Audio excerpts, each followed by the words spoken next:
வத்தக்குழம்பை இந்த மாதிரி செஞ்சு பாருங்கள், துளி கூட கசப்பு இருக்காது. எப்படி செய்யறதுன்னு பார்க்கலாமா?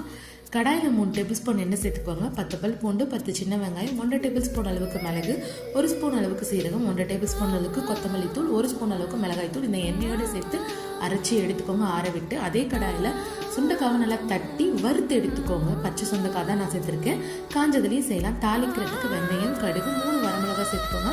10 பல் பூண்டு, கூடவே ஒரு பெரிய சைஸ் வெங்காயம், ஒரு கொத்து கருவேப்பிலை, ஒரு பழுத்த தக்காளியை நல்லா உப்பு சேர்த்து குழையிற அளவுக்கு வேக விட்டுடுங்க. 3 ஸ்பூன் அளவுக்கு குழம்பு மிளகாய் தூள் சேர்த்து நல்லா வதக்கி எடுத்துருங்க. நான் பெரிய சைஸ் லெமன் சைஸ் இருக்க புளியை நல்லா கரைச்சி எடுத்திருக்கேன். அதையும் சேர்த்து ஒரு கொதி வந்ததுக்கப்புறமா நம்ம வறுக்க வச்சிருக்க சுண்டைக்காவை சேர்த்துக்கோங்க. சுண்டைக்காய் சேர்த்து ஒரு கொதி வந்ததுக்கப்புறமா நம்ம அரைச்ச விழுதையும் சேர்த்துருங்க. மொத்தமாக எண்ணெய் ஒரு 6 டேபிள் ஸ்பூன் ஆகும். 1 மாதம் ஆனாலும் கெட்டு போகாது.